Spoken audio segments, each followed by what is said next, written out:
And just got something stuck in my throat.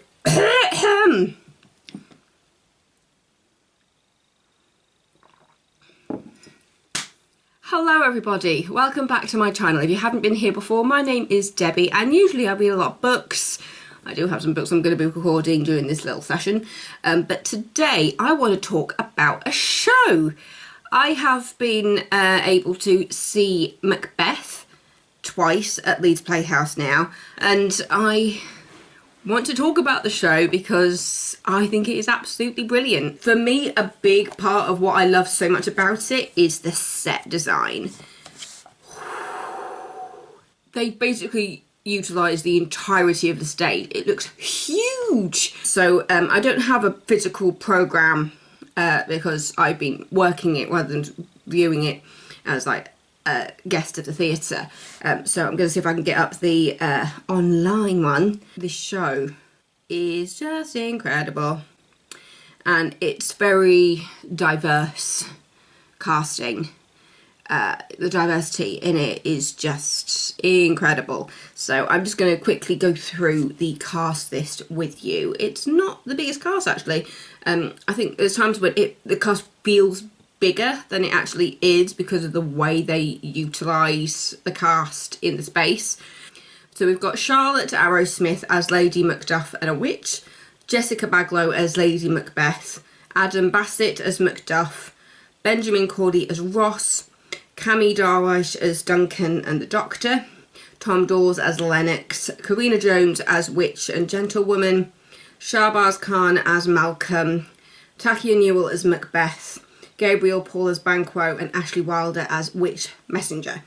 It's just ridiculous. It is just ridiculous. This is probably one of my favourite Shakespeare plays, and it's partly because I generally say to anybody who does not know Macbeth and finds it hard to follow the storyline, I've got two lines in the show that basically just sum up the whole thing for you in a way, because the general storyline of Macbeth is that there are three witches that prophesise that Macbeth is moving on to greater things. They see him assuming the role as King of Scotland, and when Macbeth is told of these prophecies about where his life is going to go, at first he doesn't believe the witches, and then one of the things that they said was going to come true does come true. So he does everything in his power to make sure that him assuming the throne will come true. Yeah. For me, the show comes down to two lines in particular, which shows you kind of like the state of mind that Macbeth is in for the majority of the play and how he just doesn't think outside the box. Because one of the warnings he has, because he gets, is it 3 or 4 warnings he gets from the witches once he has assumed power, and one of them is actually a line that I got to say when I did a production of it in London a very, very long time ago. I was part of a thing called West End Stage, which was a summer school. It is still a summer school for teenagers and young people, where they get to rehearse a show for a week, and I think there's also a 2-week one as well. I think I was there for a week, and they get to perform on a West End stage.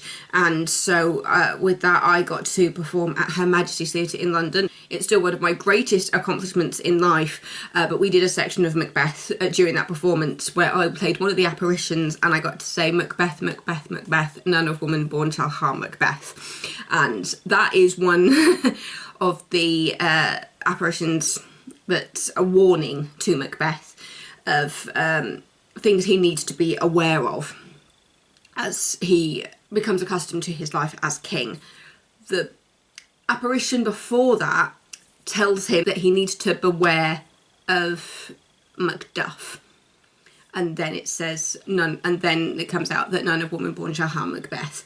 But the fact that the first one is you need to be wary of Macduff should have put a little something in his head, because the first one says you need to be careful with Macduff. He is ultimately going to become part of your downfall. But then he's told that none of woman born shall harm Macbeth. So he goes, oh, so I've been told to be wary of Macduff, but ultimately he can't kill me because, like, he's not a woman born. But then there's a line at the very end of the show, like in the final showdown, where Macduff looks at Macbeth and says, Macduff was from his mother's womb untimely ripped. So those are the two lines in the show.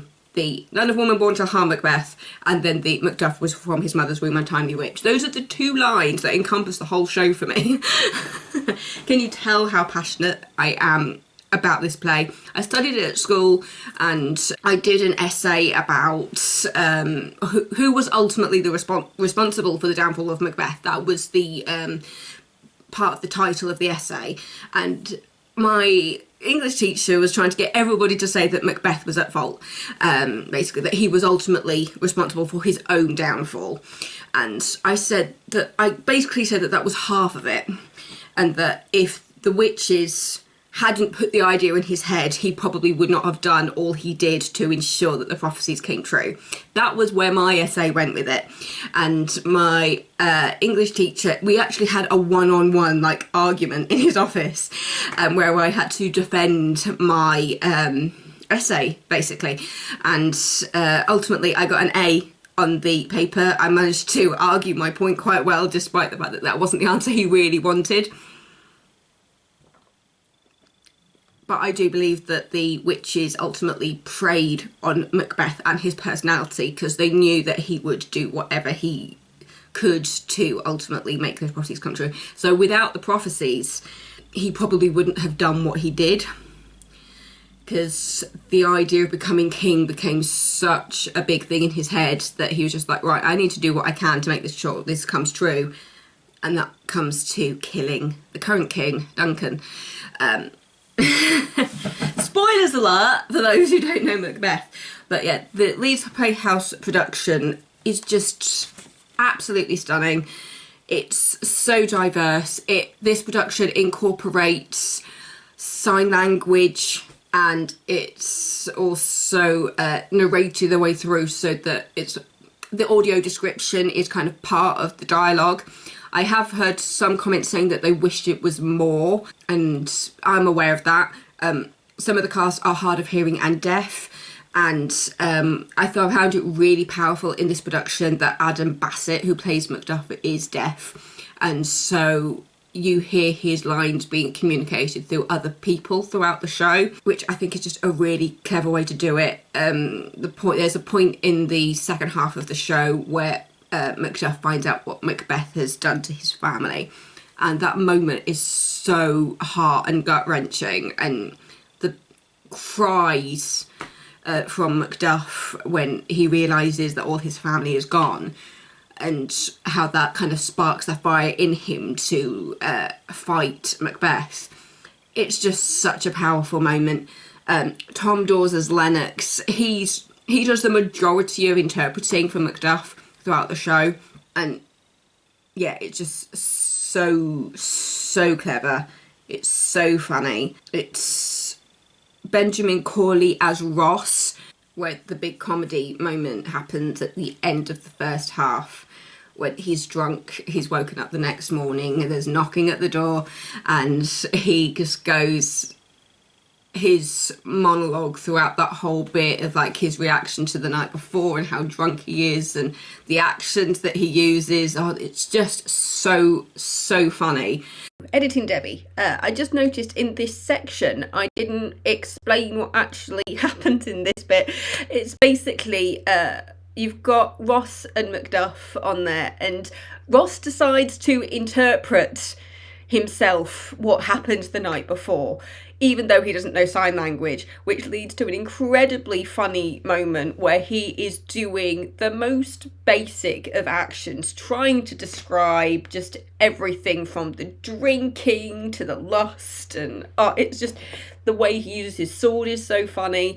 But yeah, it's basically Ross interpreting for Macduff in this section. That's how they've modified it. And there was a night when we had about it was a matinee that we had about 5 school groups in, and The laughs coming out of the auditorium was absolutely brilliant. Everybody was crying with laughter. It was so good. Anyway, back to the video. A lot of people think of Macbeth as being this huge tragedy, but it's also got some really genuinely funny moments in it. The way that they show Macbeth going more crazy, I'll admit, this show really does highlight the power dynamic in the relationship between Macbeth and Lady Macbeth. In this production, obviously, even though Macbeth does a lot of bad things, you really see the crazy in Lady Macbeth. The way she takes control in situations, and you realise that she is just as much putting the idea in Macbeth's head as the witch is, because her role in killing the king, she like finishes everything off. She's the one like, I'm going to go tidy up, I'm going to finish it off, like what the hell have you just done, why have you got blood everywhere, why have you still got the dagger, all this kind of stuff. I feel like I'm doing this in like little bits because I'm just processing everything. I'll admit I've only seen this from one point of view, because at the theatre we have to sit quite far back to be able to look at the audience as well, so there's certain parts of the stage I was unable to see. So it's like being in like what we call radio corner, where you're listening to the show rather than seeing it. And so there's certain parts where which I physically cannot see of the stage because of where I have to sit in and be able to watch the audience as well as being able to view the stage. If you didn't know, as front of house team, we are keeping an eye on the audience to check they're not using their phones and to kind of keep an eye on things, make sure that there's no hoo-ha happening. There's like, we've had medical issues before during shows. We have to tell people off for filming using their phones. A lot of people don't realise that, because I once had to tell somebody to turn off their phone, stop using it. Just like, oh, I'm not calling anybody. It's just like, no, the light from your phone is illuminating your face. Everybody right now can see you. It also says that Shakespeare's shortest tragedy. And I'll admit, this show runs at, I think it's the first half, it's about 55 minutes, and the second half is just over an hour with a 20-minute interval. So it's a relatively short shift for me. Because as front of house, we arrive at the theatre an hour before the show starts, so that we can check what we're doing, we check where we are working that night, because we don't do the same thing every night. We can be in different places. Sometimes we're inside the theatre, sometimes we're outside the theatre, we're selling ice creams, we're selling programmes, we're selling merchandise, that kind of thing. There's all sorts of different roles that we could be doing in one night. So for the two shows that I have been on Macbeth, I have been inside the auditorium on the same door. We're directing people to seats, we're directing people to the correct doors. If we view tickets, it's like, oh, you won't be able to get to your seat through this door, so we'll send you to the correct door. And for this show, this is the first time we've had the VOMs out since the refurb, which when I saw it, it was just like, this looks so weird, because we haven't seen the theatre like this since it was refurbed. So if you don't know what VOMs are, it's basically, because I'll give it in the description of Leeds Playhouse, basically as you go in, you've got your auditorium of seats. We don't have it as like stalls and balcony and stuff, but it's got a capacity of about 800 people approximately, and so it's designed so that everybody's got a perfect view of the stage, so that you can see everything. And as you go down, there's some staircases that take you to the front of the stage. The VOMs are basically where the staircases are, but we can take out the seats, if that makes any sense at all. There's some seating that comes out, and so that the actors have another entrance onto the stage from within the audience, technically, but it's under the audience. This is a really, really long-winded way of describing what the VOMs are, but yeah, so basically because the VOMs are out and we've got that extra path for the actors to get onto the stage, it means that we have to amend how the audience gets to their seats. They can't go down the stairs because the VOMs are out, so we have to direct them the other way to get down. I haven't actually worked at the bottom yet. I'd love to work the stage. I think that's a really, really fun one, because you literally just you're literally just stood on the stage when you're working the stage and checking that people aren't blocking any lights, they're not putting items of clothing or like drinks was where they're not supposed to, and you've got a really good view of the bombs when you're stood on the stage. And because of the way it is, it means that our stage isn't lifted. We can have it lifted, but in this production it's not lifted off. So when the actors are on the stage, they're on the same level as the front row. I'll show you this picture because I think it's a really cool one. And this picture is actually what the stage looks like when as front of house we are getting ready for the interval. So that's a picture of some of the stage. I'm not sure how much you can see in that picture, but basically you can see all the way to the back of the stage. It is absolutely massive, and it's like a wasteland, and you've got this that's lifted up. It starts off down, so it's like a ramp, and the moment in the show when that lifts off the ground is such a cool moment for me. I don't know if anybody else had the same feeling as me when it comes to that moment, but when the bridge rises, oh my goodness, I was just there going, this is so cool, in my head. Yeah, it's an absolutely stunning production. The diversity in the cast, the way they use the sign language and the audio description, the way they've amended the script slightly to allow for the interpretation into sign language is absolutely incredible. It's just such a powerful show. The reaction from audiences so far has been absolutely fantastic. People absolutely love it. And as somebody who really does enjoy this play, and as I told you, the lines that really encompass this show for me, it's got a great balance with the comedy and with the darkness. It's one particular section that has like the most comedy, and that is after the death of Duncan. The comedy in that section, I think I was crying with laughter when I first saw it. It was just like this, the way this has been done has been absolutely amazing. And also the fact that I saw it about a week apart.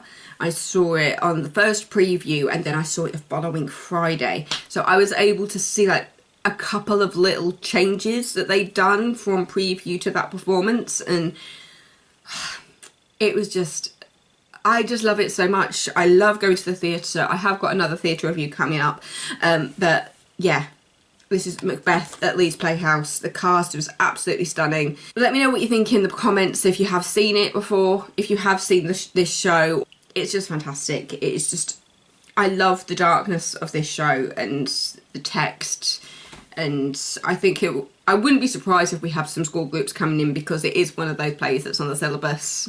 I feel like there's 4 plays that's usually in rotation at schools. If you ask somebody what Shakespeare they studied at school, it's either going to be Macbeth, Hamlet, Twelfth Night, which was the other one that I did, the kind of the comedy side of it, or Midsummer Night's Dream. Those are usually the 4 main ones. I'm sure there'll be other people out there who's going, oh, but I did this and I did this. It was just like, that's usually the 4 that generally I hear from people of what they studied at school. I studied Romeo and Juliet at college and a little bit at university, but it wasn't my favourite. I'll go into that in another video. But yeah, Macbeth, Leeds Playhouse. I'm not getting paid to talk about it. I might work there, but I'm not being paid to talk about the show. So thank you so much for watching. I'll see you next week with another video. Don't forget to subscribe. Stay safe, everybody. Bye, my lovelies.